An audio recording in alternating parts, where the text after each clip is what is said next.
রাষ্ট্রপতি ও সশস্ত্র বাহিনীর সর্বাধিনায়ক প্রফেসর ডক্টর রিয়াজউদ্দিন আহমেদ বলেছেন, সেনাবাহিনী নেতৃত্ব ন্যস্ত করতে হবে তাদেরই হাতে যারা থাকবেন রাজনৈতিক উচ্চাভিলাষের ঊর্ধ্বে, যারা হবেন কর্মক্ষম, সচেতন, বুদ্ধিমান, দেশপ্রেমে উদ্বুদ্ধ এবং দেশ ও জাতির প্রতি দায়বদ্ধ।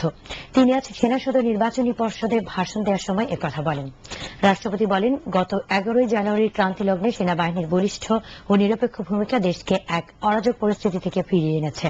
সরকারের দুর্নীতি ও গুরুতর অপরাধ দমন কার্যক্রমে সেনাবাহিনীর ভূমিকা প্রশংসিত হয়েছে। ভবিষ্যতেও বাংলাদেশ সেনাবাহিনী গণতন্ত্রের পূর্ণ বিকাশে সবসময় সরকারের পাশে এসে দাঁড়াবে বলে তিনি আশা প্রকাশ করেন। তিনি সম্পূর্ণ নিরপেক্ষ দৃষ্টিতে দায়িত্বশীল এবং ধর্মান্ধতার প্রভাবমুক্ত দক্ষ ও পেশাদার সেনাবাহিনী গড়ে তুলতে জেনারেলদের প্রতি আহ্বান জানান। পানি ঢোকায় তলিয়ে গেছে পৌর এলাকার পূর্ব খাবাসপুর, ঝিলটুলি, কমলাপুর সহ বিভিন্ন এলাকা। বন্ধ করে দেওয়া হয়েছে সদর উপজেলার সকল শিক্ষা প্রতিষ্ঠান।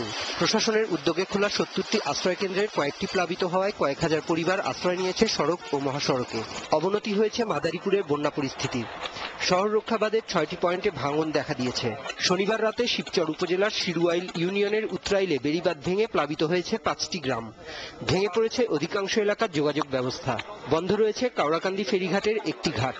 পদ্মার পানি সুরেশ্বর পয়েন্টে বিপদসীমার ওপর দিয়ে প্রবাহিত হওয়ায় অবনতি হয়েছে শরীয়তপুরের বন্যা পরিস্থিতির। ভেঙে পড়েছে জেলার সড়ক যোগাযোগ। এদিকে শনিবার জেলার ভেদরগঞ্জ উপজেলার কাঠিকাটা ও দুলারচর ইউনিয়নের ভাঙন ও বন্যা কবলিত এলাকা পরিদর্শন করেছেন আওয়ামী লীগের প্রেসিডিয়াম সদস্য এবং সাবেক মন্ত্রী আব্দুর রাজ্জাক। সিরাজগঞ্জে বন্যা পরিস্থিতির উন্নতি হলেও যমুনার পানি এখনও বিপদসীমার ওপরে রয়েছে। বিশুদ্ধ খাবার পানির তীব্র সংকট দেখা দিয়েছে সেখানে। জামালপুরে বন্যা পরিস্থিতির সামান্য উন্নতি হলেও বাহাদুরাবাদ পয়েন্টে যমুনা বিপদসীমার ওপর দিয়ে বইছে। অপেক্ষাকৃত উঁচু এলাকা থেকে পানি নামতে শুরু করলেও জেলার 7 উপজেলার 58টি ইউনিয়নের অসংখ্য মানুষ এখনও পানিবন্দী। দেশের উত্তর পূর্বাঞ্চলের বিভিন্ন জেলার পানি পদ্মা মেঘনা হয়ে বঙ্গোপসাগরে নামতে থাকায় চাঁদপুরের নতুন নতুন এলাকা প্লাবিত হচ্ছে।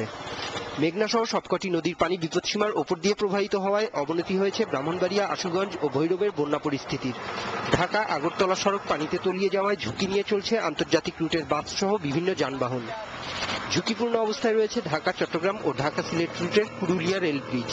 এদিকে মেঘনা সহ অন্যান্য নদীর পানি বৃদ্ধি পাওয়ায় নরসিংদী শহর এবং রায়পুর, আমিরগঞ্জ, নীলক্ষা ইউনিয়নের বেশিরভাগ গ্রাম প্লাবিত হয়েছে। পাবনার চাটমোহর, বনপাড়া, ছাইকুলা সড়ক বন্যার পানিতে ডুবে গেছে। 11 দিনেও নগরবাড়ি পাটুরিয়া রুটে ফেরি চলাচল সম্ভব হয়নি। কুড়িগ্রামে বিশুদ্ধ পানির অভাবে জেলায় ডায়রিয়ায় আক্রান্তের সংখ্যা বাড়ছে। পানি কমতে শুরু করলেও ব্রহ্মপুত্র ও ধরলার তীব্র স্রোতে ঘরবাড়ি ভেসে যাওয়ায় বাড়ি ফিরতে পারছে না অনেকেই। কিশোরগঞ্জের ইটনা, মিঠামইন, নিকলি ও বাজিতপুর উপজেলার 2 শতাধিক গ্রাম তলিয়ে যাওয়ায় পানিবন্দী হয়ে পড়েছে কয়েক লাখ মানুষ। ময়মনসিংহের সদর, গফরগাঁও ও ঈশ্বরগঞ্জ সহ 3 উপজেলার 5টি ইউনিয়ন বন্যা কবলিত হয়ে পড়েছে। ফুলপুর উপজেলায় এলজিইডি সড়কের ব্রিজের দুপাশের অ্যাপ্রোচ রোড ভেঙে যাওয়ায় প্লাবিত হয়েছে বেশ কয়েকটি ইউনিয়ন। পদ্মা ও ধলেশ্বরীর পানি আরও বৃদ্ধি পাওয়ায় অবনতি হয়েছে মুন্সিগঞ্জের পরিস্থিতিরও। তীব্র বেগে পানি ঢুকছে শহরের দিকে। পদ্মার ভাঙনে বিলীন হয়ে গেছে টঙ্গীবাড়ি উপজেলার হাসাইল বানারী ইউনিয়নের শতাধিক বাড়িঘর। এহসানুল করিম, এনটিভি নিউজ ডেস্ক। পদ্মা ও যমুনার পানি সামান্য কমলেও দুর্ভোগ এতটুকুও কমেনি নদীর পাড়ের বাসিন্দাদের। লাখ লাখ মানুষ এখনো পানিবন্দী। বেশিরভাগ বন্যা পীড়িত দরিদ্র মানুষ পায়নি কোনো ত্রাণও। ফসলের ক্ষতি বাড়িয়ে দিয়েছে তাদের অসহায়ত্ব। আব্দুল্লাহ হাসান মিলুর তোলা ছবি নিয়ে মানিকগঞ্জ ও রাজবাড়ী থেকে ঘুরে এসে বন্যা দুর্গতদের কথা জানাচ্ছেন ওজায়ের ইবনে ওমর। সাথে ছিলেন মানিকগঞ্জ প্রতিনিধি আহমেদ সাব্বির সোহেল। যমুনার কুলঘেঁষা জেলা মানিকগঞ্জ এখনো ভাসছে বন্যার পানিতে। শনিবার থেকে পানি স্থির হয়ে রয়েছে জেলাটিতে। আরিচা পয়েন্টে যমুনার পানি কিছুটা কমলেও মানিকগঞ্জ শহর সহ জেলার বেশিরভাগ জায়গা 8-10 হাত পানির নিচে। বেশ কটি পয়েন্টে ভাসছে ঢাকা আরিচা মহাসড়ক। বিভিন্ন স্থানে 154টি আশ্রয় কেন্দ্র খোলা হলেও অনেকেই পরিবার পরিজন নিয়ে বসবাস করছেন মহাসড়কের পাশে। হয়েছে ফসলের ব্যাপক ক্ষতি, পৌঁছায়নি পর্যাপ্ত ত্রাণ।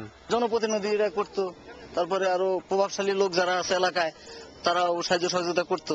এবার তারা এই সমস্ত সাহায্য সহযোগিতা কেউ আগে আসে নাই আর কি। না খাওয়া চলতেছে না, কামাই হলে সে তার কামাইতে হয় না, তার কামাই হয় না। তার আমার ঘর খেত খোলা নাই কি আর অন্য ব্যবস্থা নাই। ওই একজন মানুষ কামাই করে, 7-8 জন মানুষ খায়, এই অবস্থায় চলছি। কি করে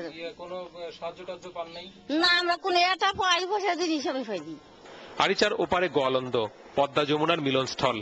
অগাস্টের প্রথম দিনে হঠাৎ করেই বাড়তে শুরু করে গোয়ালন্দ পয়েন্টে পদ্মার পানি।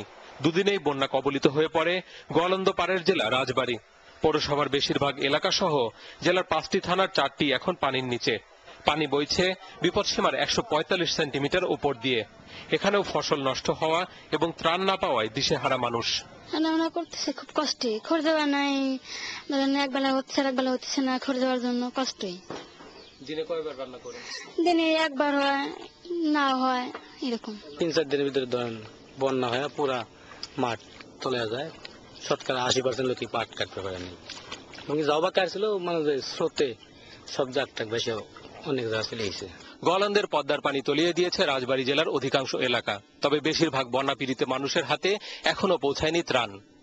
এদিকে হঠাৎ বন্যায় ব্যাপক ক্ষয়ক্ষতি হয়েছে এলাকার অর্থকরী ফসলের, ফলে অনেকটা দিশেহারা বোধ করছে এলাকার লক্ষ লক্ষ বন্যা পীড়িত।